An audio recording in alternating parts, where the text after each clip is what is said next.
Thank you, guys. Morning. Happy December to everyone. We forgot to approve the October minutes last meeting. We were going to do it at the end and we didn't do it. And so I'm sure Nick is not going to make follies like this for future meetings. Can I get a motion to, well, I guess it'll be two motions. So can we get a motion to approve the October minutes? Okay, second. Second. Any discussion or questions on the October minutes? All those in favor? Any opposed? Any abstentions? October minutes passed. Let's do the same thing for November. Sure, we could probably get it done together, but just move. Okay, second. Okay. Questions, comments? All those in favor? Aye. Any opposed? Abstentions? Okay, minutes are passed. All right, so we've got a very full agenda. Just a friendly reminder for everyone, as standing policy for EDC meetings, questions, comments, discussion is reserved for the members of EDC. So thank you for honoring that. And so with that, we're going to keep I'm going to keep my opening remarks very brief, and we're going to really turn it over to Kate and then Kaylee for the main event. So Kate, why don't you go ahead? Thanks, Kevin, and good morning, everyone. I did want to spend just a few moments, since this is our last meeting of the year, to kind of remind us as the year draws to a close that I want to thank all of you for your service on the Economic Development Commission. One of the things that we know from a staff perspective is that we really do value your insights, your feedback, and your willingness to partner with us on continuing to address Arlington's economic challenges and opportunities. Needless to say, it's been a challenging economic year, and I think all of us have felt that. Just this past couple of weeks, Jack McDougall, the CEO of the Greater Washington Board of Trade, I think said it well in his annual meeting that the region is experiencing profound shifts, and we here in Arlington are immune from that. Three key dynamics seem to be at play. The federal government's transforming how it operates, hires, invests, and uses its physical space. AI, automation, electrification, and digital infrastructure are accelerating the competitive pressures across all of our industries. And at the local government level, we face resource constraints and competing priorities that really do require kind of new ways of thinking, boldness, and collaboration. So I just want to kind of remind ourselves of the year we've had. On that front, though, we've also, I feel like, had some really good successes and wins. And just to recap, in the first quarter of 2025, AED partnered with the Leadership Center of Arlington to deliver a career expo, and that was the first step forward in helping our federal workers to pivot and try to find a new path forward. Our small business team has also continued to deliver specific programming to help federal workers become entrepreneurs. We've doubled down on our Open Rewards Buy Local program. And for tourism, we spent a lot of time working this year with our industry partners to try to establish new, more sustainable funding for tourism promotion and marketing. While we took a brief pause, we are now back on track to pursue that in 2026. So more to come on that front. The arts and placemaking also saw some success stories this year. You heard last agenda, we presented on the new CAD campus and all the exciting things happening there. And we also did some new things this year with placemaking. Our team partnered with the Roslyn bid for the now pop-up park. And we also are continuing to work with the Langston Boulevard Alliance on a new project called The Look, which is a pop-up art studio that will be on Langston Boulevard. As we think about kind of today's panel, one of the things I'd also like to remind us of is that on the real estate front, that has been a big focus of this team, and how we generate more demand. We'll hear more about that today. But in order to deal with some of the real estate issues, we also have to deal with that supply side. So I'm also proud to say that as we continue to advance policies and work diligently to reuse, reposition, and redevelop our obsolete office, this year alone, we saw 1.8 million square feet of office entitled to other uses. So that conversion is huge. And that's a real win, I think, for this team and for this commission, since so much of that work you all really drove with the CMIR initiative several years ago now.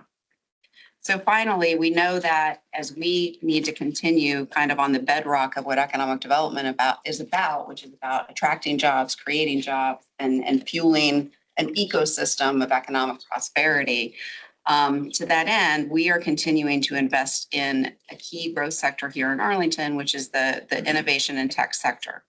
Increased federal investment in national security is creating an opportunity, and we've seen just 1 million square feet of new office space deals related to the sector in the last few years.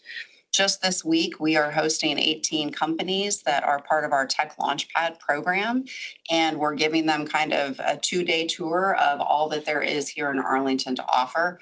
I got to meet with some of them yesterday, and they were impressed sitting here in our space, given our proximity to all of the major drivers of that sector.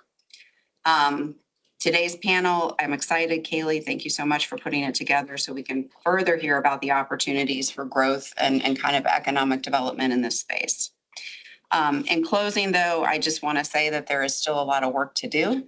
As the new acting director, I ask all of you as our partners to continue to have meaningful conversations in this room, ask us hard questions, stay engaged, and help to ensure that our collective actions support Arlington's long-term economic resiliency. I look forward to the year ahead. Thank you. Thank you, Kate. Any quick questions or comments for Kate before just a quick intro for Kaylee? Hearing none. Piggybacking off of Kate's comments, many of you know we've been spending the past 2 to 3 years really working on the supply side, working on CMRI, so that we can create the environment to attract demand. And so really excited, and thank you, Kaylee, for putting together this panel. We have a very exciting panel where we're going to hear from a very specific element of demand. And with that, I'll kick it over to you. Absolutely. Would love to bring our panel out and we can kind of talk through what we're doing here.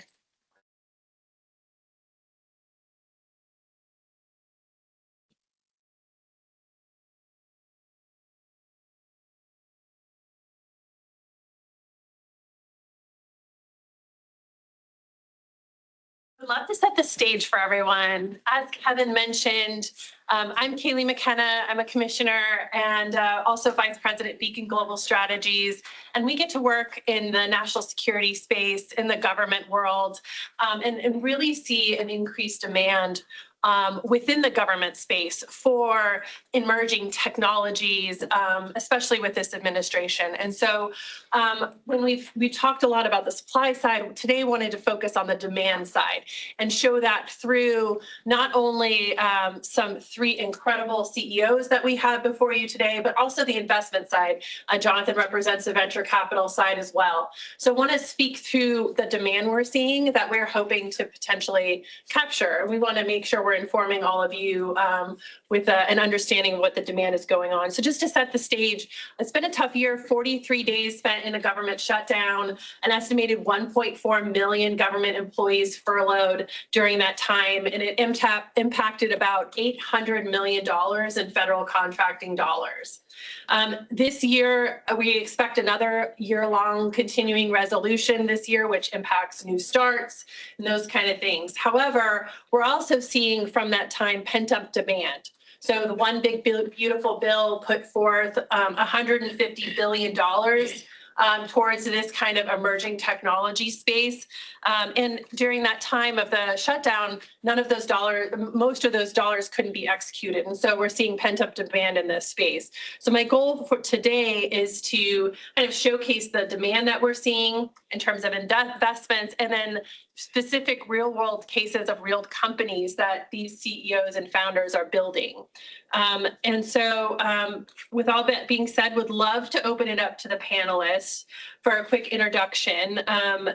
Ashley, starting with you in terms of who you are, the mission of your company, and where you're based. Yeah, absolutely. Good morning, everyone. Thanks for having me. Ashley Blipshin, founder, CEO of Beskar Space Industries. Our mission is actually to be able to advance chip development by taking that off-world and leveraging the ultra-high vacuum of space to produce ultra-high purity substrates. These are compound semiconductors that can be utilized for both commercial uses, such in data centers like Loudoun County, and then also for a number of defense-related applications.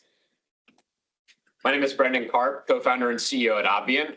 We're creating a data source of truth for defense acquisition. The mission that we have is that, as hard as it is to believe, that the entire DoW operates off of spreadsheets, PowerPoints, PDFs, disparate data systems, websites from the 2000s. So what that results in is anytime that the government itself wants to make decisions with regards to where do we invest in capabilities, what capabilities are available, how do we map those to requirements and the gaps that the fighting force has, all of that occurs with, again, phone calls, spreadsheets, and PowerPoint drills. We're taking all that information and we tie it together so they can actually answer those questions and digitize acquisitions. So kind of I'll talk about this on the panel, but time and place for us right now with all the changes happening with DoW acquisitions. Hello, everybody. Sean Blackman, call sign Butterbean, BB for short. Ridiculous call sign for my Navy days, F-18 background for my active duty time. I'm a co-founder and CEO of a company called Nooks. We're a pretty strange company. Our job is to help these companies move faster in their journey into the classified marketplace with the Department of War. We offer subscription access to a network of flexible access SCIFs around the country, so secure facilities, really with the purpose of solving the national security problem associated with the lack of access to secure infrastructure. All of these new entrants that are coming into DoW, they're going to face a pretty brutal chicken and the egg problem when it comes to classified work. From the government's perspective, SCIFs take years of time and millions of dollars. So unless a company has an existing SCIF, literally the government cannot give them the work if they're trying to move quickly. But you're not allowed to build a SCIF unless you already have a classified contract. So chicken and the egg. You get the work, you need a SCIF, but you can't build the SCIF until you have a classified contract to support it. So we solve that. We're the critical infrastructure layer. So folks can say, hey, I need a couple hours in a SCIF per month, per month, as opposed to spending the years of time in order to build their own. So we are headquarters here at Arlington. I live here in Arlington. We have two other sites, one in Colorado Springs, one in El Segundo. The vision is to make it much easier to compete and scale in the classified marketplace.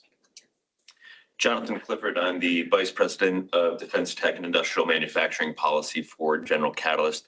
General Catalyst is a global transformation company with over 800 portfolio companies, 40 billion assets under management. We actually have some of our very own companies that we have created internally to General Catalyst on spin-outs, things of that sort. So when we're talking about capital and capital allocation, and that's kind of where I, interestingly enough, fit in with Ashley and BB here, is from my previous role, worked on the House Intelligence Committee, where I was the professional staff member for technology and innovation, and have continued that work. So I think it speaks to the strength of Arlington and the class and quality of companies and people that live here, work here, are headquartered here. And as the son of a retired local government employee, this is a very near and dear to my heart panel, because I think government, which governs best, governs locally. So really excited to be a part of the conversation, bring the investor perspective and kind of market trends into the conversation today.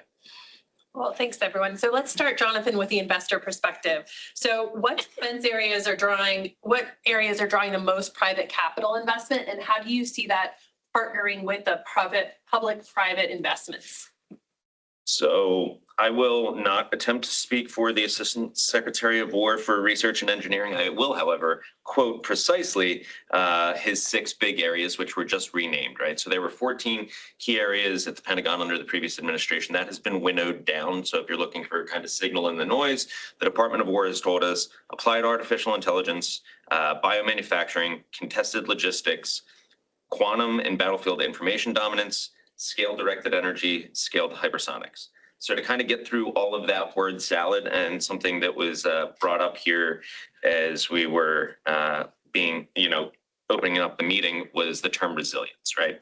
So the way the General Catalyst looks at portfolio companies, investment thesis, those sorts of things, is the defense tech actually lies in a greater portfolio called our global resilience portfolio. So that's defense tech, energy, industrials. And the most simple way to break that down is you can't get the really cool widget, some things off-world being manufactured in space. Don't ask me how it works. When they started putting letters with numbers and math, I was out. It's the energy and the industry to get there. And so thinking locally as we're talking about defense tech, it's not necessarily just, the software applications or the AI or those sorts of things. Arlington needs to be thinking about the energy policies, those sorts of things, and the industrials that help to get those things. So as you're thinking defense tech, don't think so cerebrally about it. You need to really be able to think across the board, because what our warfighters need at the end of the day isn't necessarily that whiz bang one-off widget. It is those kind of what we call the unsexy things, wire harnesses, things that, you know, power a ship, make it run. So what we're seeing is really everything. And that's not necessarily the most satisfying answer, but I think it is the right answer because of what has happened in the Department of War in the defense tech space is a hollowing out, and recognizing that I think the healthy tensions between the primes and the startups, and what you're seeing on the federal level is where you know, Congress and the administration are saying, hey, primes, you need to work with these smaller companies. Those smaller companies need to grow, and the primes maybe need to tweak the way they do business, how they partner, and those sorts of things. Exactly. So from the CEO perspective, Ashley, let's start with you. What do you see driving demand in your space, in your capabilities right now? Yeah, I mean, for us, there is more demand for chips than supply across the board. Doesn't matter what kind you're talking about. Everyone needs them for commercial. And then obviously, you know, on the Department of War, we work with the Navy. And I mean, it's clear for every application you can think of, on every ship, on every, you know, piece of aircraft, et cetera, how many chips go into all of those. Now with the added bonus that increasingly we are moving into and I mentioned the word compound semiconductors before. So think anything that's beyond silicon. What this means is increasingly, whether you're talking about AI-driven compute or directed energy, you are going to need materials that could withstand higher temperatures, operate 24/7 in extreme environments. A data center is the new extreme environment. And so that being said, we need to be able to produce those materials that can do that. We have very limited capacity. And so being able to deliver on that for a variety of applications is essential. So as we think about the supply chain, you know, one of the things that I tell a lot of folks, you know, on the Hill, Department of War, is that, you know, the way we view it is in-space manufacturing is American manufacturing. We need to view our supply chain holistically between what we're doing terrestrially, what we're doing off-world, and how that actually all comes together. So thinking about our supply chain, you know, a little bit more creatively, having an open mind on what that means, because at the end of the day, the goal is to be able to deliver, you know, these products to both the warfighter as well as what's needed in our commercial applications. How about you, Brandon? Yeah, I think one of the most exciting things from our standpoint, and also the blocker, is that, Jonathan, you're talking about, you need to think about the whole spectrum. The acquisition system is the infrastructure, right? It's the plumbing, the highways, whatever you want to call it, right? But the water can't flow unless the pipes are there. And right now, I think of it as we've got all these different pipes, none of which are really connected how you actually make those decisions. And the piece that's driving the demand to actually fix that is that this year, after I think a lot of the early DOGE efforts took place, then you started to see this transformation really kind of be the next step. And about 30 or so days ago, they released a warfighting acquisition transformation strategy, which outlines we need to digitize acquisition, make commercial first the standard, leverage OTAs, really shake up, you know, what has been the FAR-based process for the last number of decades. So for us, a lot of the driver for that capability is how do we get off of the multi-$100 million systems or the $15 billion Advana contracts that exist, and then really start to actually get our data house in order, and then start to build modernized systems that leverage commercial first technology, which is really what we sit in the middle of. And so I think you have this really unique tailwind from our standpoint of not only is there all these capabilities to advance and it's necessary to reform the system, but there's massive appetite and mandate to do that from top down. How about you, Pete? Just the fact that we're mentioning what we're building off-world. So just to kind of connect these two conversations. So, you know, the role of government, yes, they're investing in these certain areas. Yes, we're seeing this pent-up demand, but I'd actually equate it to how Toyota thought of their pipeline back in the day. Toyota had this concept of stop the line, where any worker, if they saw a quality defect, could stop production of the vehicles. Now, you would think that would be absolutely destroy their production capacity and be able to actually churn out vehicles. But their point wasn't that they weren't in the business of making cars. they were in the business of learning how to make great cars. So it was the process of how quickly can we get these things, an ecosystem that allows them to be produced very quickly when they find errors. That was the point. For the defense innovation ecosystem, what we see is all of these efforts to try to get after a particular technology or a particular effort. But they haven't built the ecosystem that allows innovation to occur quickly. So the change in the acquisition policy, that is a great step. That is a great step that we're able to unlock some of these funds towards these projects. But what you need is an ecosystem that allows these things to occur much faster, where Arlington is especially interesting. And when we looked across the country, this is the only place where we see a very strong intersection of all three, government, industry, and academia. That is not common. Generally for Nooks, we can find 2 of those 3 in a region, but this region is unique in that you have all 3 co-located along with all the people with the money in federal government. It is such a unique ecosystem here that I would say you guys are as you know, amazingly advantaged in terms of being able to leverage that. I would just ask this group to think through, like, what are the things that are blocking great companies like this to be able to move faster, be here to, and really have a presence here so they can take advantage of the advantages you do have. I know that's why we chose to be here, was to enable this ecosystem so that at least for the classified aspect, folks can get through the door much faster. And there's other efforts like that out there for sure that I hope that you guys can double down on. Would love to talk a little bit about the demand signal right now that you're seeing specifically from government customers. So tell me about in either government customers, Congress, and the White House, what are you hearing in terms of demand for your specific capabilities? Ashley, let's start with you. Yeah, I mean, everyone wants chips. So for us, it's how do we scale as quickly as possible?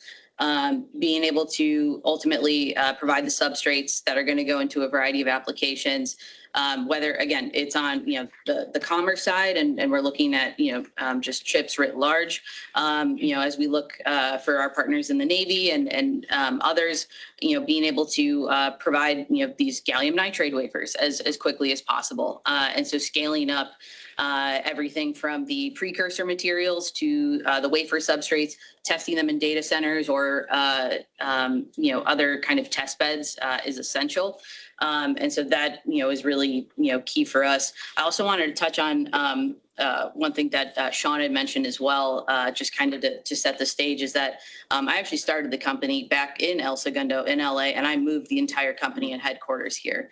And there was reason for that is because of all 3 aspects that are in this area, is where our government customers were, our commercial customers, the talent base in terms of folks coming from both industry as well as government, and then finally on the university side. And then also for us from a logistics standpoint, we launch out of Cape Canaveral. So being able to have that Eastern Seaboard access was key for us. And then the development that's happening at Wallops as well. So it really kind of was this trifecta. And so, we're excited to help, as we talk to other founders, startups, et cetera, kind of all the benefits this area has. So definitely a little bit, recognize that I'm a bit of an anomaly. A lot of people have tried to grow stuff in El Segundo, but, very bullish on this area and what you can do with it. Yeah, and so demand for us, as Keith mentioned, it's kind of tailwind, and we've been building the company with growth the last couple of years, but huge accelerant was the acquisition transformation that came out the other week. And I boil it down to 2 different categories. One is visibility, the other is then decision support, really, right? So like the work that we do is data transformation, but it's in service of visibility and decision support. And the visibility piece is, how do I take information that lives static in a PDF document or in a different database or in a different Excel spreadsheet and tie all that information together so that I have visibility into where are we spending on scaled hypersonics, right? What are all the programs for that, or who are the offices that are responsible for that? Again, those answers are not at folks' fingertips in the department. And the other is then decision support, right? So that when we fund great companies, early stage startups, what is the transition pathway? Right. So what is the organization that can actually map to it? Or when I have a combatant commander who has a gap, what are all the budget lines? What organizations own that can actually deliver on that capability? That is the biggest driver, is that we're saying right now, speed, speed, speed, speed, speed. And the answers to those questions, both from visibility and decision support standpoint, take weeks on end, which drive months long decision processes. So for us, it's all about that speed piece is driving the need to transform. Nooks sells velocity more than anything else, and velocity is the name of the game right now. So definitely a high demand that we're seeing. I think interestingly for us, we kind of fit in this, we're the first ones to do what we're doing. There's nobody, generally speaking, the government has seen SCIFs as bespoke infrastructure for the past 50 years. One company, one contract, one SCIF. Literally, there's nothing less efficient than that. You couldn't find a less efficient solution if you tried. It was done in good reasons, good purpose. It worked when we had a couple 100,000 people with security clearances. We have 4.4 million Americans with security clearances right now. And frankly put, the system just did not scale. So when we look at this is for Nooks, we see this as the missing piece to the acquisition reform that this administration is trying to do. They can mess around with FAR and DFAR all day long, but unless you fix the classified access piece, none of it really is going to have the impact that you're looking for. So for us, we feel that, unique divide between what the government's trying to do and oftentimes what's happening in the real estate market. So a lot of the commercial landlords in this area, I'm sure, have felt the pain of post-COVID. What are we going to do with all this space? We can actually use the downturn in the commercial real estate market to solve a national security problem with market conditions that won't exist in a decade from now. So if we can use this moment in time, use this effort to move faster, help companies be able to scale, we can actually solve a problem for both sides of the equation. And there's, to your point, nothing less sexy than SCIFs for sure, but it's such a needed component in the integration ecosystem that we're seeing demand. And just to build off of that for a minute, real world anecdote about that speed and the scale point. There's a contract that we're working on right now, do not hold a clearance, right? We're able to get into the contracting process. Like, we need this turned in the next 45 days from our side, right? Yep. Don't have a clearance, standing still start. If Nooks didn't exist, we'd be dead in the water. I mean, there is no easy button or route to do that. So for us, getting to work with them is a huge deal. Yeah. Jonathan, you get to see this at scale. You get to see a lot of different portfolio companies, a lot of different founders. What are you seeing tangibly at scale? So pulling the thread on that, and then what I see at scale is capital is a capability in and of itself. And I think we're seeing the federal government lean heavily into that space. And I think that is something that is welcomed from our side of the table. And you see what the federal government is doing to partner with all parts of the cap stack. So understanding from the Arlington side of things, whether it's debt financing, venture capital, private equity, would be well served to understand and attract those customers as well, because without everything that the cap stack does, companies like sitting right here wouldn't exist. Big ones like Lockheed wouldn't exist. It's when you think defense tech, it takes all parts of the capital stack. And the federal government is leaning really heavily into that right now in a lot of different ways. And so what I think that actually kind of begs the question on is regulatory certainty.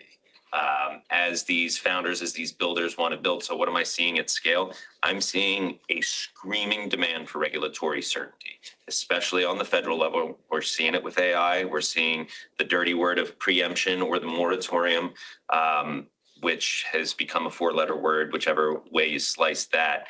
And so that is also a word of caution, but suggestion from a policy perspective is making sure you give the companies you're attempting to attract that regulatory certainty so that they can make the capital investment decisions that they can plan for year over year.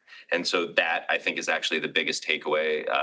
What I'm seeing at scale is visionary founders wanting the certainty so that they can go build, because there is one Ashley that's going to go build the coolest thing in the world. Actually, not in the world, off the world. So in order to have her here, in order to have Brendan and Abby, in order to have Sean, that regulatory certainty from a governmental perspective is absolutely vital. Shutdowns suck. CRs suck. Yep. Yeah. Real quick on that as well. One of the things that we're certainly excited about, there's a gap between what VC can do and what a lot of these debt instruments can do a lot of times. And we're starting to see some signal from the government in terms of Office of Strategic Capital, economic defense units. There's some really interesting ways that the government can support efforts like ours, without having to place us necessarily on a contract and pay us, they can just guarantee loans. And that is something amongst this crowd. If there's any effort going on to, especially on the debt side, that's impactful. That is a signal to the private markets that some debt holder out there has said this is worthy of doing it, is lower risk than maybe other efforts. So I know for us, anything regarding debt going towards national security projects is impactful. Let's start kind of pull a thread here. Jonathan had mentioned the vision of founders. So I really want to just spend a minute quickly to kind of cover, if everything goes right for Nooks, where does this look 5 to 10 years from now? How does the world change? And then I'll go down that line.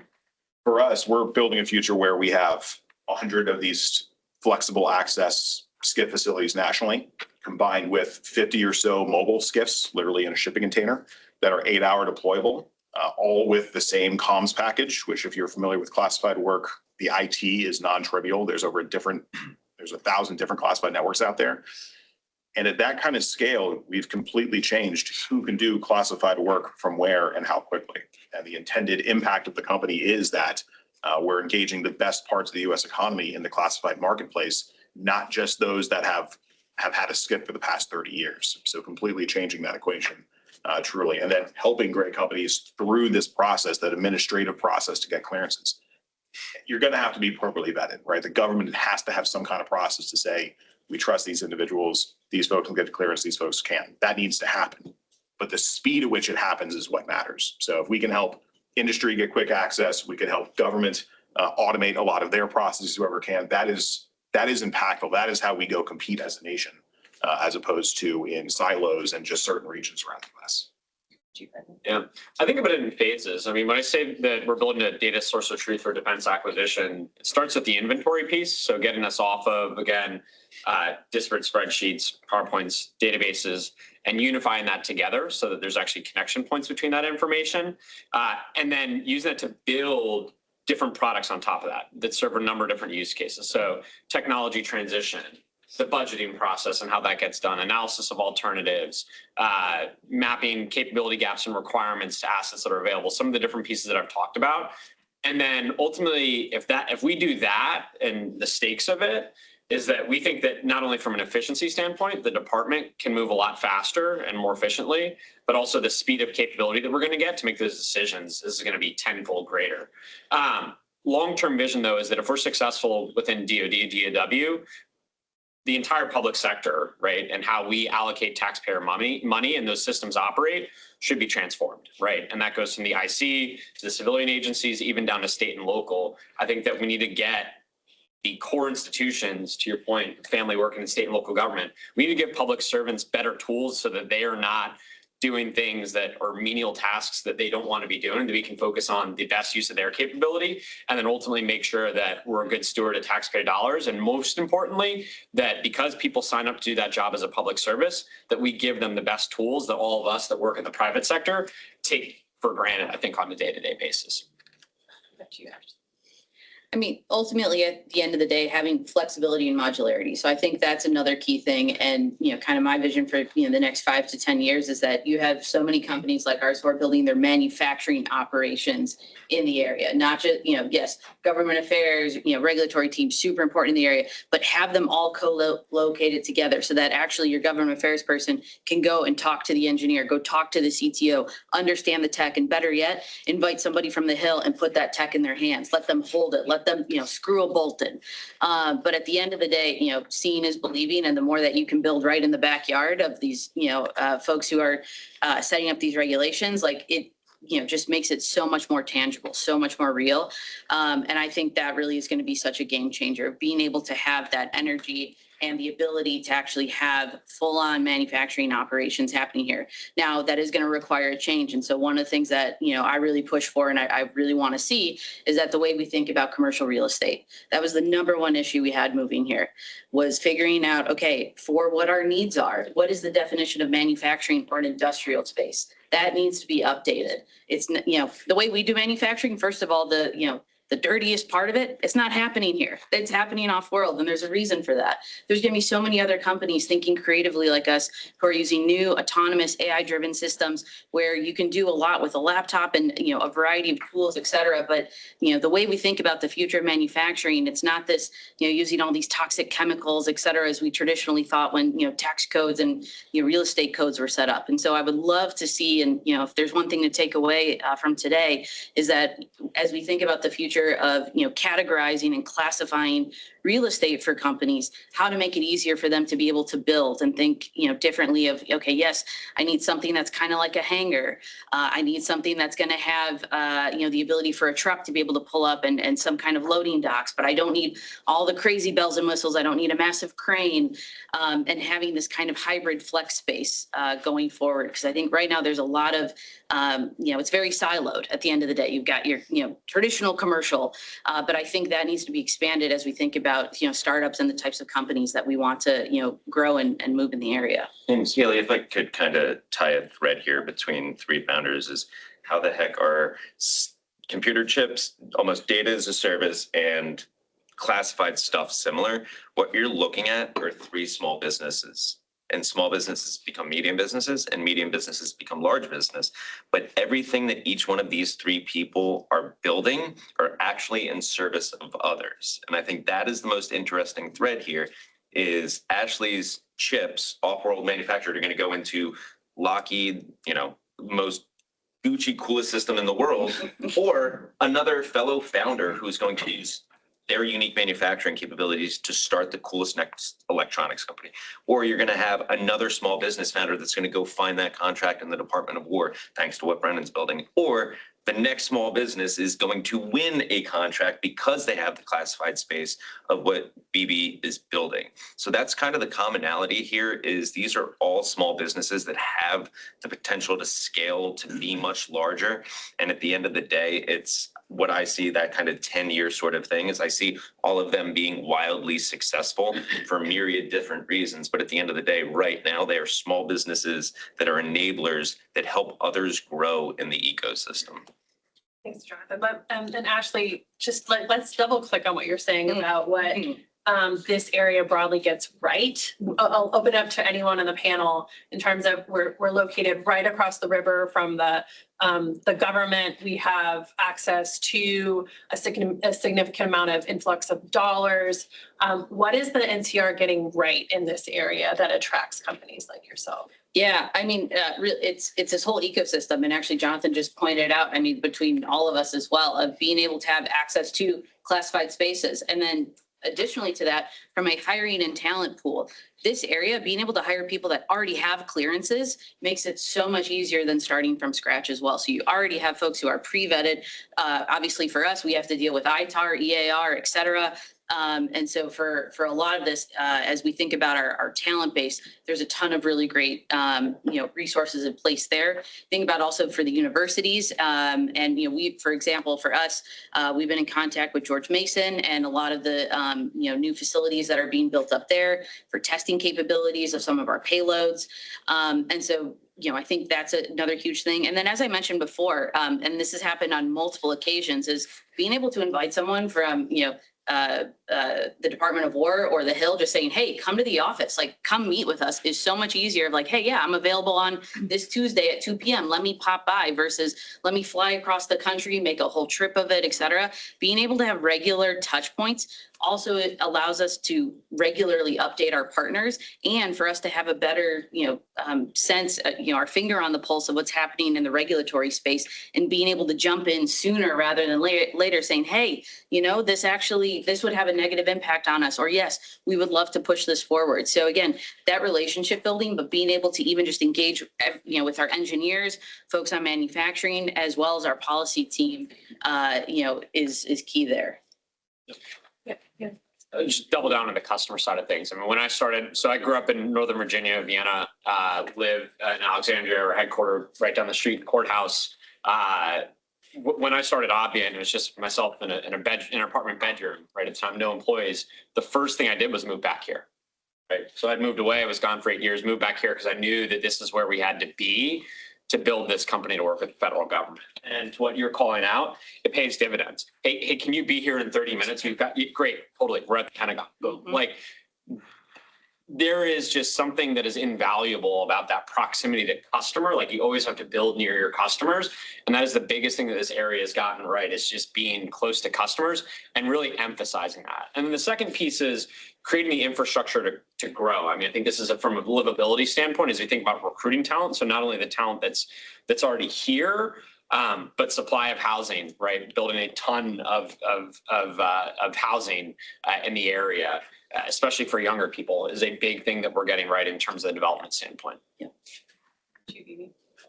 So I've been really impressed with what's been happening down in National Land and Crystal City area. I know there's a lot of efforts being pushed in, hey, creating that an ecosystem there.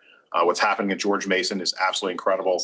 One of the things that we certainly see, to kind of double down on the clear talent point, if we can start getting university students more engaged earlier and getting them cleared before they graduate, it makes them 10x more competitive for those initial jobs, and finding ways to keep them in the ecosystem even when they go to a startup that doesn't have a security clearance yet, right? That's actually a big problem federally, is how do you manage a cleared workforce when there are all these non-traditionals that aren't holding classified contracts? So that's a federal piece, and something that this group could certainly advocate for, is finding a system that allows someone to maintain clearance in between companies. That's actually a pretty big deal.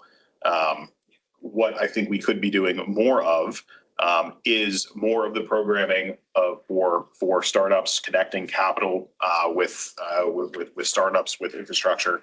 One of the things that, as you were talking about, Ashley, with manufacturing, there's a whole concept we have around what is the need for cleared manufacturing. Like, we know at some point that happens, you still have to do some of this manufacturing in a secure environment. We're looking at, and you'd actually be a great use case of, like, what is actually needed there? Like, how do we actually do this? And how do we do it here locally? I think would be certainly interesting. So having those types of use cases out there is important, and finding ways to connect companies like this and capital like this. Please do not miss out on opportunities to do that. I mean, we learn every one of these engagements. We learn a ton from you guys. We learn a ton from each other in terms of what our common struggles are. So more of this would be good. So I would be remiss not to invoke Pete Clifford, 25-year zoning officer, Morristown, New Jersey. So we're going to bring it all the way back. This is my hometown. Zoning. And this is my ignorance with what AEDC does and doesn't do, but how closely you work with the zoning and construction departments. I think that there is no finer regulatory burden than zoning and construction, because it is always retrospective. It is not prospective. So if the Economic Development Commission can create strong ties with the zoning, the construction, the permitting, and skate to where the puck is going, you will be able to attract the talent, the companies, the builders, what have you, to strengthen and maintain Arlington's unique advantage, which is location, location, location. That is immutable. That is your number one drawing power. So how do you pre-solve for any issues that may come down the line, making sure that there's a zoning and a construction policy framework that allows for builders to want to come here and thrive, and scale and stay, because their changes are, as they grow, you want to encourage them to grow and stay. So does the regulatory framework allow for that once you get them in the door? One more thing, that's a great point. So Colorado Springs, one of our locations, is there. One of the things that Colorado, and specifically the Springs, has done, they have a 1-day turnaround on permits for certain, if you get approved to a certain program. That is an absolute game changer for us and our ability. Please, for us, I know we say It's doable. it is doable. Colorado Springs is doing it. We can connect you guys on how they do it. I don't know how they do it. But that is no kidding. Like, for us, especially for SCIFs take so long already to get approved from the federal government. Permits are just that an additional thing that we're always navigating for sure. So 1-day permits will go out there. So I'm going to ask one more question before we open it up to questions. Would love to provide a few minutes for questions. So from your perspective, what should the Arlington leaders in this room be thinking of to stay relevant in this space, in this sector, in the next 10 years? I mean, we touched on it a little bit, but again, Jonathan mentioned on the zoning side, I mean, really, for real estate, I think that is going to be the number one differentiator. If you really want to get companies in who are going to found companies, headquarter their companies, have their operations and scale those operations in the area, it's all going to be, I mean, truly location. And so being able to provide a place where folks are going to be able to truly call their company home, you got to make it easy for them to say yes. I think the added benefit too, what we were just mentioning before is our employees, I'll speak for my company, probably for you guys too. Employees love living here. It's a great place, especially for families, for, the education system, et cetera.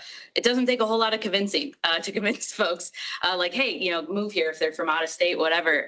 People are excited about it. And so I think that is also something to lean into, and that you guys, I think, that Arlington gets right, double click on that and make it just as easy, not just for families to move here, but for the companies to be able to move here as well.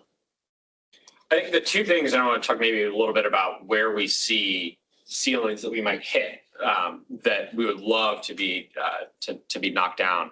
Part of the hiring, which I would say the technical side of hiring. So everyone that we want to hire from a mission standpoint, so mission success, sales, strategy on-site with the customers, like this place, no better place in the United States to do that. Engineering has been hard, is the one thing I would say. Is like, so while we do have a density of universities, I do not think that we leverage that as well as we should. And then think not only about what's right here in Arlington, but also the networks of the universities that have a presence in Arlington, Virginia Tech, right? And others, George Mason, et cetera. So how do we leverage that to drive greater engineering talent, make that easier to access? I think like there's lots of engineers in the area, but how that coalesces around the startup and innovation community,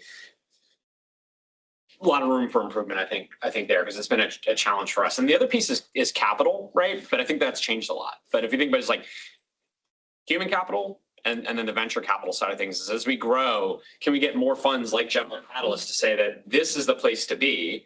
Nothing against SF or El Segundo, but really this is the place to be. If you want to work with the federal government, we want defense techs to succeed. There is no greater concentration of customers than in the DC area. So let's incentivize companies to be here. And if you can get the people for them to scale and then the capital for them to scale, it kind of makes it a no-brainer. I was going to say capital. We're in the golden age of defense technology investing right now. I mean, DefTech was not cool 10 years ago for sure, but even 5 years ago, very, very different situation. We are in a sea change in terms of capital's interest in these types of companies. Don't even capitalize on fully. We need more guys like Jonathan in the room to connect to companies like this and to connect to government. Like capital needs to understand, one of the biggest challenges we've seen on the venture side for sure, outside of kind of defense tech investors, a lot of investors don't understand government signaling. Like they don't understand what it means to get, an IDIQ that, a broad IDIQ from GSA or from whomever. So getting more capital together to understand how that ties back to government contracts and it ties back to these companies would be very impactful. So more folks like him. I did not pay them to say anything. I promise you. So what I was going to start, I was going to obviously go down that path, but what I was going to say is you're probably wondering why there's a venture capital representative sitting here in front of you. And the real reason is I'm part of the General Catalyst Institute, which is the public policy engagement arm for our firm. We're 25 years old. We started in Cambridge, Massachusetts, and what was a small business is now a very large business with a global footprint. And all of these companies can be successful with that growing and scaling.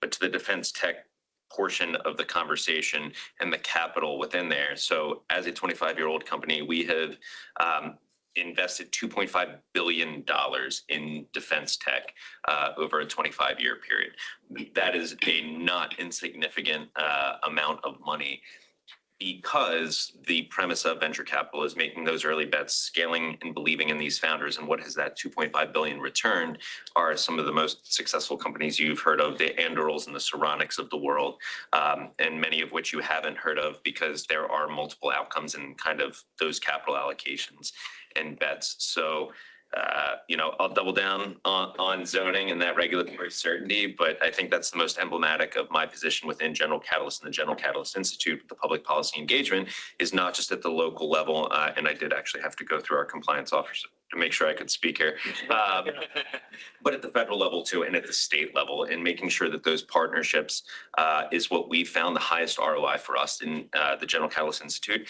Is just uniquely thinking about partnership opportunities in ways you've never thought of them before. The federal government is showing it. They're taking equity stakes in companies. If I had told you that the federal government was going to take an equity stake in a company even 5 years ago, I think everybody would have put me in the loony bin. So think creatively. I don't think any idea is off the board. We are seeing a profound shift, I think, in what public-private partnerships can look like. So encourage your craziest thinkers to come up with unique solutions. Just one final comment is just a genuine thank you for the work you guys do in the room. I think that what you do, don't underestimate how much it matters to a small company like us, right? So the things that we take for granted on a day-to-day basis, that this is a great place to build a company, that customers are here, there's tons of growth, makes it easier to attract talent, those types of things. The decisions that you guys make in this room really, really impact us downstream. So we really appreciate that. That would love to open it up for questions. It's awesome panel. Just quick reminder, I think there's going to be a lot of questions out of this. Let's keep questions kind of brief and punchy, and we can kind of discuss after the fact. I want to maximize time here. So Kate, why don't we go with you? Thanks, Kevin. I'll do one quick comment and then an unrelated question. So thank you all, and thank you, Kaylee. This has been terrific. So again, getting into that zoning area, because again, the role of the Economic Development Commission is to advise the Arlington County Board. We have a board member and a Marine with us today, JD Spang. Thank you, JD. So we do a lot of work in that space, and what you're talking about is really reinforcing and great. Jonathan, I appreciate what you said about, again, skating to where the puck's going to be rather than looking backwards. The county, as it was briefly mentioned in Kate's remarks, but been working since COVID on something called CMRI, or the Commercial Market Resiliency Initiative. We're now in phase 2.0, where we're working on things like conversions, adaptive reuse, commercial to residential, all with the goal of solving the vacancy crisis, which is impacting our tax base as Arlingtonians. But when you talked about, again, the manufacturing uses and the struggles you're facing, I'm CEO of the Arlington Chamber, so I have a standing seat here. Something we've been pushing for years and years is that rather than CMRI 1.0, it said, okay, here are these uses we didn't envision that we're going to allow: dog boarding, micro-fulfillment, some specifics. The Chamber's position was and continues to be just make a list of noxious uses, what's not allowed, so that we're not predicting where things are. So this is great affirmation of that, that we'll continue to champion. An unrelated question, BB, again, really, really interested in the work that you're doing. So much when talking with people in the commercial real estate space, there's conversation about SCIFs and the need for SCIFs. I would love to hear from you if you have information on what is the volume of SCIF space in Arlington, and what is the volume of what you have available with this. I mean, I don't know if this is the right term, but I'm thinking of it as kind of co-working for SCIFs almost. So it's solving two different problems all lining together. Yeah, so there is no public database for where SCIFs are located or in what quantity, even at the federal level. And that's partly intentional from their part because everybody owns their own stuff and they keep it separate, partly just lack of organization. What we do know is that there's about 5,500 SCIFs around the country. Those are somewhere around 60 million square feet of space, and about half of that is about to be turned off. Just like cybersecurity standards change over time, so do SCIF standards. And the federal government has deemed that, essentially, if the SCIF was built more than about 3 or 4 years ago, it can't protect the information. So what does that mean for you guys? It means that the companies that do have SCIFs are about to not have them. And there's not enough SCIF space for steady state, let alone for new entrants, let alone for new programs. And we're about to lose half the capacity. So I don't have a specific answer for how much is there. What I do know is that we have an impending SCIF crisis, and this needs to be part of, especially this area's strategy of how are companies going to deal with this. The reality from the landlord's perspective is that they pay to put in a SCIF through tenant improvement dollars, and then the next company comes in and has to tear out that SCIF due to the rules, and they install one, and they tear one out and install one. There's been billions wasted in terms of capital going towards this infrastructure because it's seen as specific use as opposed to shared use. So Using this moment of crisis to transition to a shared infrastructure model makes all the sense in the world. We have 75,000 square feet down in Crystal City for this purpose. That's at multiple classification levels. We do see a hub and spoke model. I mean, honestly, in this area, we could put one in every neighborhood and it would probably, it'd be filled. It's that level of demand here in this region. That I don't think that's a surprise to anybody here. But each one of these things is generally 50,000 square feet at a time. That's about a $20 million project. So these things are expensive, right? They're not cheap. So we're always trying to find what is that right combination of capital sources, be it local incentives, be it federal contracts, be it debt sources, tenant improvement dollars from landlords. All of those things go into the equation of how do we solve this? That's great. Thank you. Do that. Kevin. All right, so under Kevin's mandate to be punchy, I'm going to say I'm a zoning attorney. It warmed my heart each time each one of the panelists said zoning, so thank you for that. I've got That's going to be so business burning a hole in my pocket. I will intercept you before you get to the elevator. But my question is, BB, you talked about trying to get college students engaged earlier in the process. So I just, for the group, are there, and there's been so much press about AI and its impacts on entry-level jobs, and you hear stories about computer engineers being told this is your golden ticket, and then they graduate and then they're finding there aren't 100 offers out there. Are there, besides the obvious STEM type majors, are there any, when you guys talk about workforce and talent pool and everything, are there majors that you guys see as being important for the next 20 years that maybe fall outside of the typical aerospace and or mechanical engineering, electrical engineering, computer engineering fields? I actually can take that. The longest lead time role right now for us to hire, and you can ask SpaceX, Anduril, et cetera, same thing, electrical engineers. And that's just even entry level, let alone if you're trying to get a senior electrical engineer, you're looking at a few months. And usually for most companies now, it's meet them where they're at. Most of them are not even like they're scattered throughout the country. And, you know, at the senior electrical engineer level, they're retiring and there isn't anyone, you know, to fill that in. I've said this on a few other panels before too. I would love to see a program that incentivized folks to go into electrical engineering. And, you know, you can even couple that with, you know, let's say someone goes to school in the area, and if you stay for 5 years or whatever, there's some kind of bonus or some type of, you know, incentive mechanism to be able to drive that here. So I think first and foremost, like electrical engineers, particularly on the manufacturing side, writ large, mechanical follows quickly after that. Paula, go ahead. First of all, Quick, I'm sorry, can I answer that as well? Yeah, just jumping on the last question. This is a weird one for us. Believe it or not, hospitality. We've found it's much easier to train hospitality people to do security rather than to train security people to do hospitality. So this is unique to us. I'll say this, but if there are hospitality programs in the area, it's actually an incredible opportunity for them to get clearances in the university environment much earlier. It's harder for us to hire hospitality because they don't have clearances.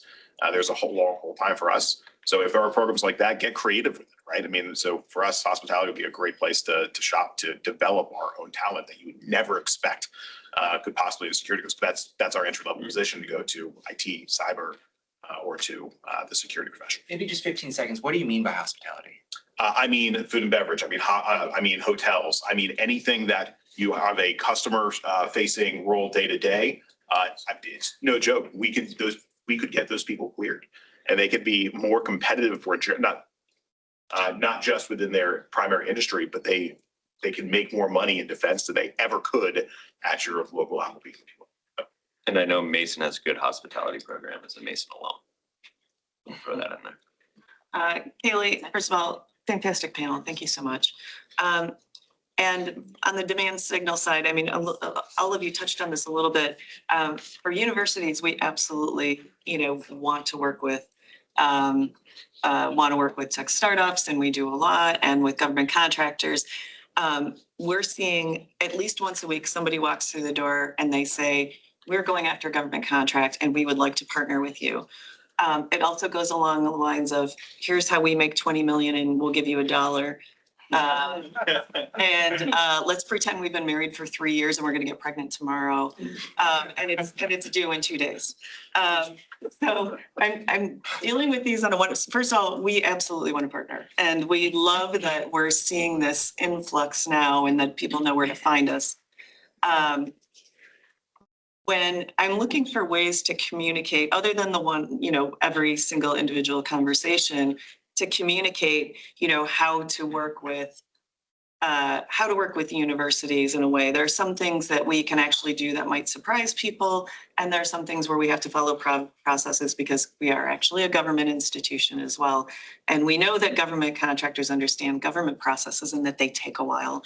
Similarly, universities, and we definitely don't take as long as government in most cases. So I'm just looking for some advice on communication areas, venues, words to use, because the thought bubble over my head is usually, are you kidding me?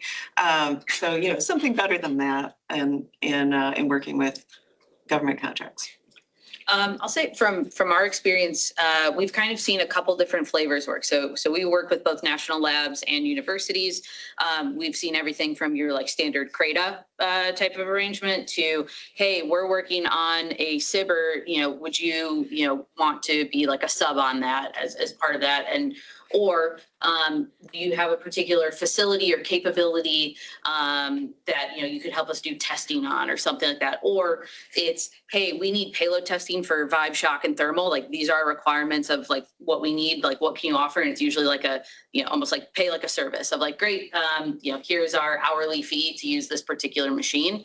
So we've kind of seen different flavors based on what our needs are. So that's kind of how we typically approach it. Of kind of the larger standard agreement to, okay, then break it down into what the actual needs are. Is it just need some time on machine versus something a little more collaborative? The other thing that's popped up that has been unique too is, for example, with the DOE, they suggested, hey, if you're already working with one of the national labs that we work with, we can dedicate funding to them. So you don't have to pay them. But if it's an area that you would like them to do work on, and that's within our mandate, that's another way to, have that partnership there between different government entities as well. Go ahead. SBIR, STTR needs to be reauthorized. Of course, that would be marvelous for the federal government to do that. Paul, I don't know if you guys do it, but I know if you guys follow the kind of SBIR cycle and who's releasing what, organizing that chaos a little bit to have like, all right, if you're looking to work with us on this cycle, get it on this day, right? Like have a startup day of sorts to see if you can make some matchmaking between your researchers, those companies, and maybe a government customer to jointly go to. I know that would have been impactful for us to start. So that's a great point because, nationally you have a 10% likelihood of getting an SBIR. In this region, you have a 30% likelihood of getting an SBIR. It's great. Yeah, the NTR program is, it's a fantastic, as long as the ingredients there, it's a great program. Tim. Full disclosure, 20-something years ago, I was involved in the Homeland Security investment wave. And out of that, candidly, there are very few long-term economic benefits that were accrued across this area. So kind of my question is, how do we avoid what happened with Homeland Security, where there was a very similar explosion of Cambrian explosion of startups, bespoke venture firms that were focused particularly on Homeland Security in the same way that we have bespoke firms focused on defense tech. And out of it, there are a handful of winners. And my question is, how do we learn from the past and create more of a long-lasting economic effect in this region?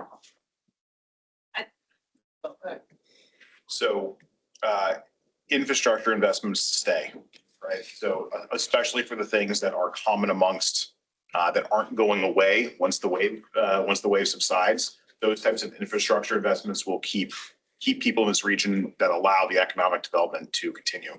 One thing that I would say is the capital, right? We've got to find not just the bespoke ones, but how is this a part of a broader portfolio for VC? We've got to get them more active here. If you look on Corda is who we generally follow for kind of VC data. Silicon Valley is still where a lot of that capital is, right? VC in this region in general still are not as high on the list in terms of where companies are getting investment in. Well, I would actually add to that. I think one of the fundamental issues here is that the term structure of these sorts of investments isn't VC.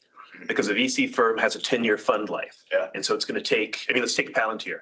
Palantir was a 20-year success that took $4 billion of capital. That's not VC, right? At the time at which they went public, their market cap was basically 12 to 14 billion. So basically 3x the money that went in. It looks more like private equity.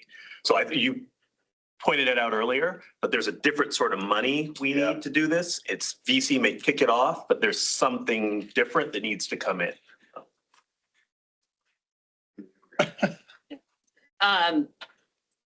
I was also going to mention, I mean, I know the panel's mainly been about, defense tech, but I think also thinking just more broadly about, where, the future of different startups and different industries as well, and not concentrating in just one particular area. I think what's different this time around compared to before is really what the impact of AI and just, I know people use that, broadly with a paintbrush, but it really is also, what these autonomous systems are going to mean, whether that's just for manufacturing, but for many different industries. I mean, it can be food and beverage, it can be all kinds of commercial industries. I mean, everything that's happening in Loudoun County at the data center side, imagine being able to have folks who are actually manufacturing the racks and the network servers, interconnects, et cetera, right here. And also from a repair, perspective, that just is way more efficient. So I think it's how do we make sure that there is a, diversity of economic activity as well that isn't just pinned into one particular industry, but it's actually spread across, and leveraging some of the technologies that are coming out of defense tech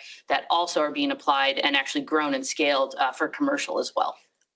And so the Homeland Security bubble, if you want to call it that, the defense tech ecosystem, I have a pretty hot take that dual use is a BS term. You either have defense tech pure plays, or you have something that is commercially viable that is then used in defense applications. We can debate the merits of that conversation all day, but it does tie back to what Ashley's saying and how we, again, look at defense tech investments as our global resilience. It's energy, it's infrastructure, and defense tech, because you cannot get the thing without the energy to build the thing or the infrastructure to build and support the thing, whatever that is, right? And so as we're talking about the capital allocations, all those sorts of things, it is absolutely the energy and the infrastructure, because we don't know in 10 years what the new hot thing is going to be. If you have the energy and infrastructure, it's going to support whatever it is. Personally, I think you're going to start to see a lot in robotics, biotech, and that's kind of where I see the puck going, and getting ahead of that bell curve will be important for those sorts of companies as well. But if you get energy and infrastructure right, it becomes plug and play for what is successful and what can grow and thrive in Arlington. So we have more time. I know the panelists, so if anyone needs to go, but otherwise we're going to keep peppering you guys. Well, I think we're going to need to end it. Sorry. Yeah, I think they all need to go. So we just want to thank you so much for your time today. We really appreciate it. And thanks for giving back to Arlington too. We appreciate it. So we'll end the panel then. Okay, great. Thank you very much. That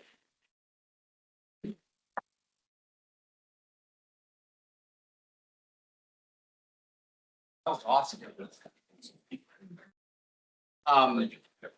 So maybe let's discuss as a group and continue to debrief, because I think that there are there's a lot of adjacent expertise relative to the conversation we just had. And so open it up for discussion and follow-up thoughts here. Yeah, I mean, my question was like couched in my PTSD around the Homeland Security bubble, right? And I think there was we saw the creation of DHS, right? And in the same way that we saw this, switch in Department of Defense to Department of War and the Office of Strategic Capital, and there's, huge hullabaloo. And when I look at the lasting effects in this region, I always ask people, name that Homeland Security unicorn company that basically was founded here, stayed here from all of that capital, and it isn't here. The closest thing is Palantir, and they're in Palo Alto, based in Palo Alto. So I think there's a lot of noise around this space. And my thinking is around, okay, how do we figure out what are those core essential critical success factors that will sustain companies that sell into this wave so that they're here when the wave goes out? And, for me, it comes down to kind of four things. Dual use. I do think there's a dual use commitment that needs to be made where companies say, look, I might get my capital initially from Department of War or DOD or a branch, an agency, but I got to go find a commercial customer and a couple of vertical industries that will be here when the government money goes away. looking for multiple exit opportunities. The problem with a lot of the companies in this defense tech bubble is that they can only sell to a handful of defense primes. There's no exits. So after the Les Aspin, Last Supper, we went from 50 defense primes to 4. And Vanderbilt's trying to become the new one. But who do you sell to? Because from an economic development standpoint, our goal should be not creating a handful of billionaires, but how do we create thousands of millionaires in this area? People who participated in that exit, and which means we need other buyers than just the defense ecosystem buyers. We need other means of funding these things. I mean, venture capital has a 10-year fund life, which means when these companies take 20 years to mature, somebody's got to fund those other 10 years, and it's not VC. And we've had a number of the Homeland Security companies essentially die on the vine because there wasn't additional capital. Private equity didn't come in. Public markets didn't view them as being ready to go yet. So I don't know how we could participate in that, but from a commercial bank and lending perspective, because again, how do I lend to a company that has maybe one customer, and that customer is, doing something that might be classified?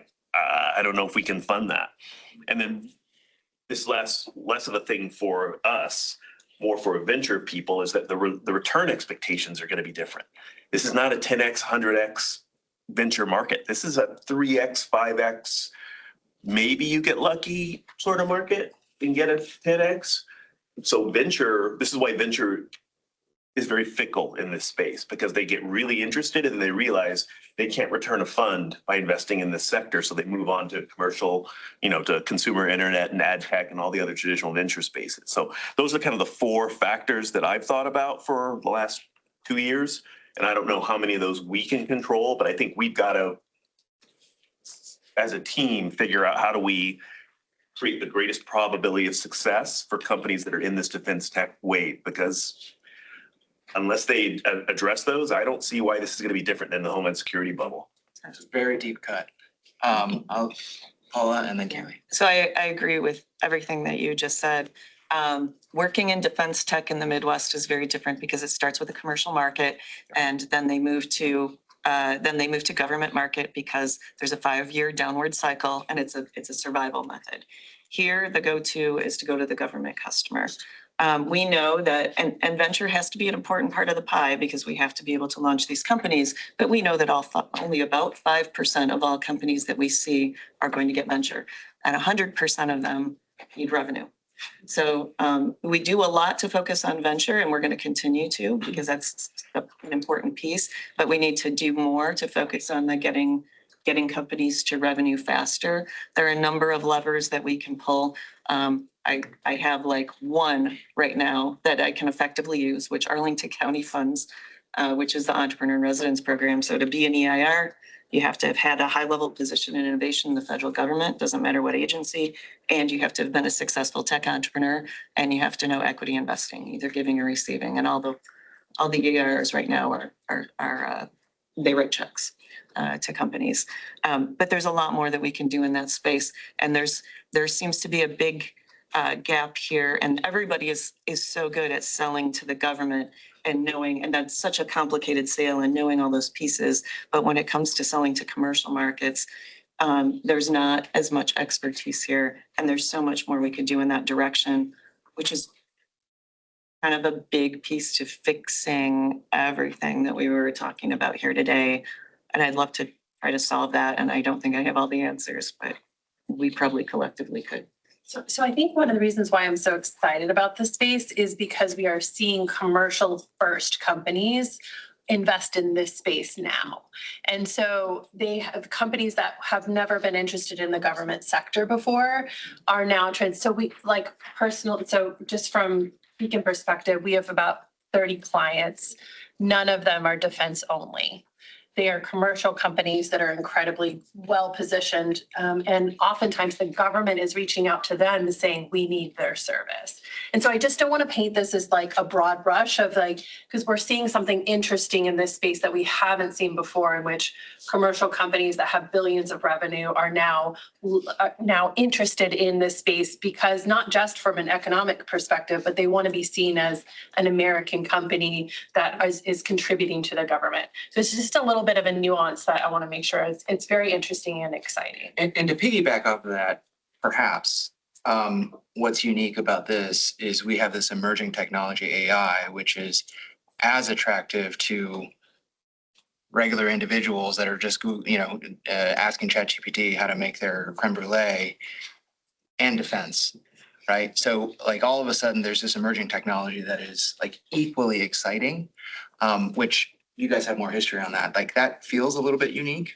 Well, I mean, what you're pointing to is that most likely the highest returns are going to come from the software layer. So the companies that are doing software related, like Obviant, right? Something that is software. So you could easily pivot government procurement to Walmart, right? So a software solution that has a pretty broad horizontal use case is got much stronger, I would say, commercial traction than something that might be hard tech, that might be truly limited in its scope, right? So I think that's where AI really is going to come in. So if we nurture companies that have that huge, substantial software component, that might be one way we kind of push companies down a path that gives them greatest degrees of freedom downstream. My concern is it just feels this is so familiar of, companies saying, yep, rah, rah, rah, let's do this. And then the grass gets greener a few years down the road because the public markets open up and say, wow, we really love this, online barking dog, gift company and not this serious sort of technology. And that's where the capital ends up flowing. And it just feels like we have to insulate ourselves against that shift in behavior, because I think a lot of the capital allocators right now are going to be really fickle. When the market opens up and they see they can make a ton of more money doing something else, back to Palo Alto, back to Boston, back to New York, and not staying here. Other questions or comments? Because I've got one. But please jump in. I want to make sure that this is a great discussion. Some of this, like when you were talking about unicorns, it's very hard to predict, right? And you never know where they're going to come from. And you think about the history of some of these industries that started with significant support from the government, whether that be defense or something else, right? And so those of us that are acquired fans, if you listen to the Lockheed Martin episode, right? You think about all that investment, and then ultimately you just have this incredible company that kind of came up serendipitously. So the off-planet manufacturing, right? I suspect they're starting with the government because they need that backing for the revenue source, but that could be the next unicorn. We just don't know, right? And so I think that this there needs to be a good balance of caution, right? Because we've seen this before, but also embracing that like this is a brand new world we're in. And some of this is it's like, can we use the weight of the federal government to unseed Silicon Valley and bring some of that talent and plant some roots here, right? Because like the major differentiator we have from Silicon Valley is the federal government, perhaps.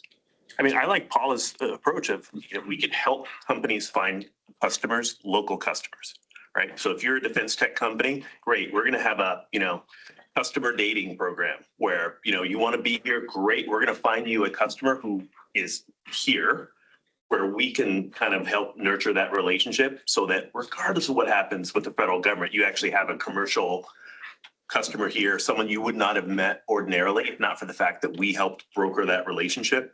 I think that's a great way to move people from a funding, a external funding model to a revenue model. And then that way, if we can find local customers, whether it be related businesses or unrelated businesses, right? Something using just the horizontal technology. I think that's a great way to get things into the firmament. And that would be different from what happened before, because before it was all DHS will be the customer. Sarah? Yeah, I just wanted to bring up kind of an approach to changing the policy of how the government works with contractors. There's a book called Recoding America by Jennifer Palka. Some of you may have read it. And she's really trying to do a lot now. I think she founded a fund to make some of these policy changes. But she's from Silicon Valley, and she she founded the digital service in the US government and is now trying to make real change in how the government works and how it works with contractors. So I'm just recommending Recoding America. She also has this fund now. It's something, I think there's a real thought change opportunity right now with all the disruption. And she's got some really great ideas. Other questions or comments? Kevin, just really quick, two things. This is very specific, but a couple comments that I heard.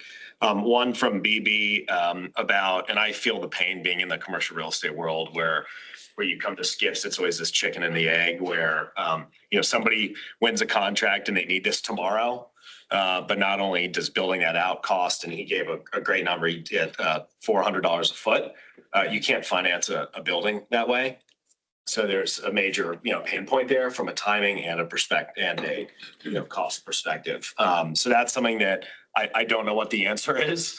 But I can tell you that what we're seeing across the region is, the capital and the locations that can get as close to meeting that type of build out and funding are really winning. So like, for example, a lot of buildings on Route 28 South near Dulles, they're 100% leased and they're full of skiffs.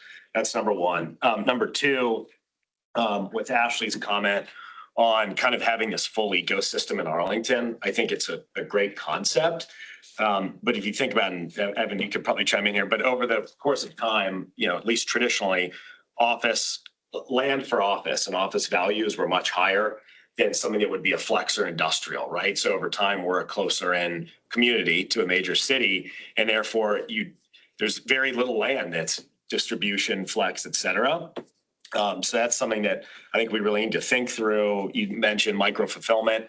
Can you ever have a full ecosystem in a community like this? Whereas traditionally, a manufacturing company might have their headquarters here, but they're having stuff done, in Winchester, or they're having it done in Iowa or other places where the cost of labor, the cost of land, everything is just cheaper. So I don't know that that's an easy thing to tackle, or it definitely is not, but maybe we can think creative ways to at least certain companies here and there could have some kind of additional functions in Arlington County. Yeah, it's so much to follow up on from this meeting. I think Nikki make a great point, which is, we're thinking locally and we're partners regionally and then also at the state level, right? Like one of the great strategic benefits of Virginia is not only do we have Northern Virginia as kind of the thought capital, right? But then we have viable manufacturing land. That's why Lego came to us, right? And so as we think as a state and that proximity, it all potentially fits together. I think there's absolutely a follow-up. I think lots of good ideas in terms of zoning. Like, do we go to a model where it's like, what don't we want? Or, if we ask the panelists, like, what specific roadblocks did we hit? And can we make recommendations as EDC to our compatriots on CPHD? What can we change? What is the lowest hanging fruit? Very robust discussion, very exciting way to end the year. Thank you, Kaylee. This was incredible. And I think this is a template, right, for how we can have robust, engaging discussion for EDC going forward. So invite and welcome all of you guys to convene something like this. This was all Kaylee. So yes.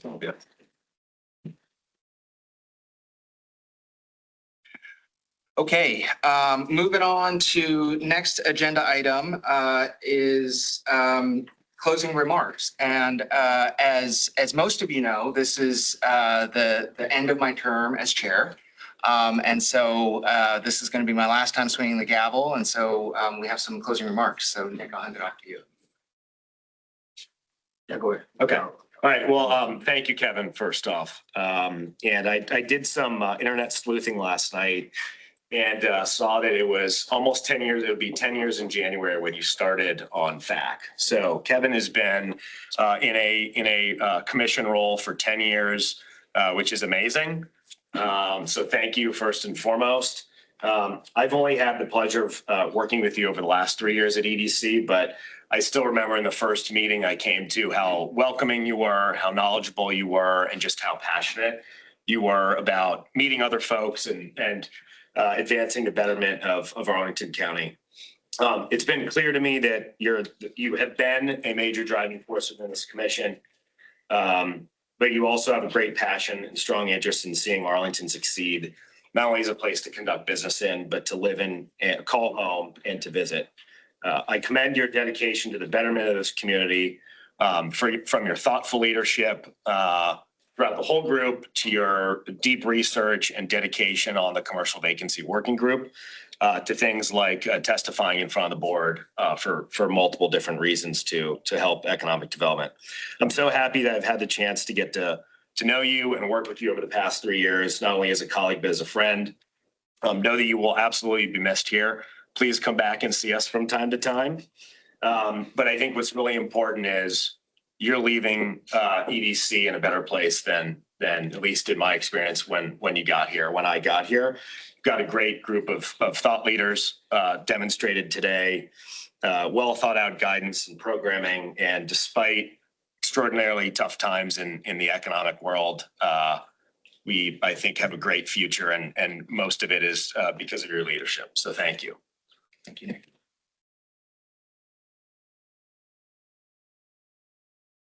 Well, I think I'm the only one that's holding you between getting back to work today. But one, I'm here, and our chair, Takis Karantonis, sends his regards. He was slated to be here, but we have a fun-filled day in the county.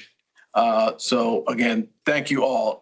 And to Kayla, I really thank you for leading that discussion. Let's give her another round of applause.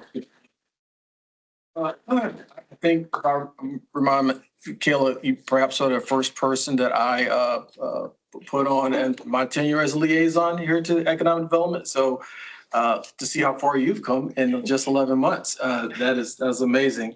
But this right now, I'm here today to talk about Kevin and recognize Kevin and his work over the past 10 years, not just with our Economic Development Committee here, but also at Fiscal Affairs, Advisory Council, and a few other things he's done in the community. I still recall, Kevin, I think when we first met, was it at Ruthie's? Yeah. Yeah. It was at Ruthie's, and I don't think I was a member of the board yet. But be that as it may, I have also had opportunity to watch Kevin work with all of you over the past year. And, it's been a very challenging time for us here at the county, but you need to have someone at the helm to kind of steer the ship. And I'm greatly appreciative, and I know the board is as well, for you holding us together and holding the team together with your innovative thoughts, your ideas, and just your sheer leadership. And also some kind, gentle empathy during a time when it was very tough for many of us. What I have here, and we can come to the center if you don't mind. We're gonna have something for you here. We're gonna go around and get in the middle so folks can see. Okay, come on around. You're gonna give him the big check? I'm gonna give him a big check. Yes.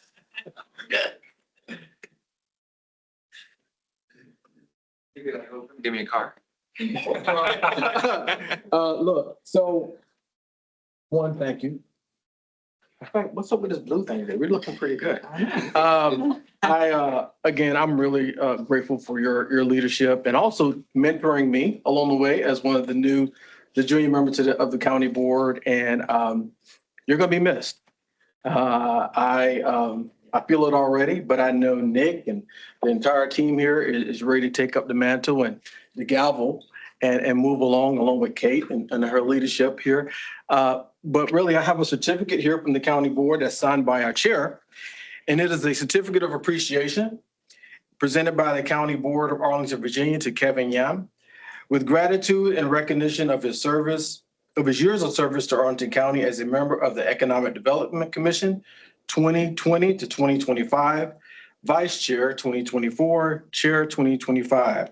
Signed, Takis Karantonis, Chair, this 9th day of December, 2025. Congratulations.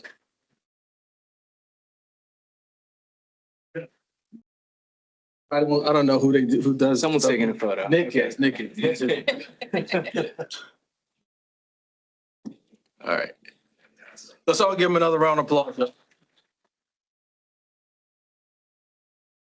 Guys, thank you so much. I do have one more comment. Oh, you got one more? All right. Just as I close out, I know Kevin probably wants to say a few things here. Keep in mind that our organizational meeting coming up here shortly, I will and the board we will be making announcement on the chair for this commission for 2026. And we're also, I've had some great conversations with the leadership team here. We'll also be looking at co-chairs, vice chairs, respectively. But with that being said, we want you to have a wonderful holiday season. Enjoy your families, enjoy yourself, take some time off and relax and reset. So with that, back over to you. Thank you for your time and attention. Back over to you, Kevin. Thank you, JD. Thank you, Nick. Very kind, generous, and I'm humbled by your words. I'm going to take this point of privilege. We've got 5 minutes before I gavel us out. I've been an Arlington resident for over 20 years. It's in Arlington where I learned to be a member of a community and what community really means with the help of Betsy. This is kind of full circle, Leadership Arlington. And I just wanted to maybe take a few minutes and share why I think Arlington is special. And so first and foremost, I want to talk about Arlington staff generally, like all of them. For over 2 decades as an Arlingtonian, I've been a resident and I've engaged with so many staff members at a professional, a civic, a volunteer level. And I can say without hesitation that the caliber of staff in Arlington is exceptional. Truly second to none. And whether that's me dealing with the zoning administrator when we were doing the renovation at our house, to fax leadership, to EDC's leadership, the team is just so strong. Mark Schwartz is probably #1 fan. It's just an incredible team. And it's not just that they're exceptional and they're technically strong, but they're thoughtful, prepared, responsive, and they're committed to the community. And so just a quick round of applause because it's amazing. That level of performance doesn't happen by accident. I believe that in some way that is possible because of what people sometimes refer to and sometimes critically, the Arlington way. I think that phrase can sometimes generate some eye rolls, but I truly believe that it ultimately reflects something real and valuable for this community. It's Arlington way it's a commitment to process. It's a commitment to listening, to equity, and to thinking long-term, even when it takes time and even when it's frustrating. It's not perfect. And sometimes it doesn't move as quickly as we like, especially this room, because we want to move at the speed of business. But over time, I truly believe it has produced better outcomes. We've created stronger institutions and a level of trust between government, staff, and residents that's just really, really hard to replicate. I think that this is really a special community. And those values are reinforced by the way Arlington is governed. We are governed by 5 at-large county board members that ensures that each member is accountable to the entire community. Our staggered terms preserve continuity, institutional memory, while still allowing for renewal and new blood. And I think that the county manager form of government provides the stability and professional management that a complex community like Arlington really needs. And so taken together, I think this creates the conditions that allows staff to do their best work. It allows good policy to compound over time rather than reset every election cycle. And so I think this explains why Arlington continues to punch above its weight in terms of a place to live, work, play, and for EDC, ultimately invest. I think these things are really important. I've been honored to serve alongside you guys and the prior commission members. We're doing really good work here. And we have the opportunity to hear from staff and panel members like this. We have the opportunity to hear and share from each other. And so it has been a great honor to be a part of this community and to serve on EDC for the past years. So thank you very much. And a round of applause for all of you guys. Look at that, right on time. I get to gavel us out. All right, meeting adjourned. Thank you. Yeah. Oh, wait.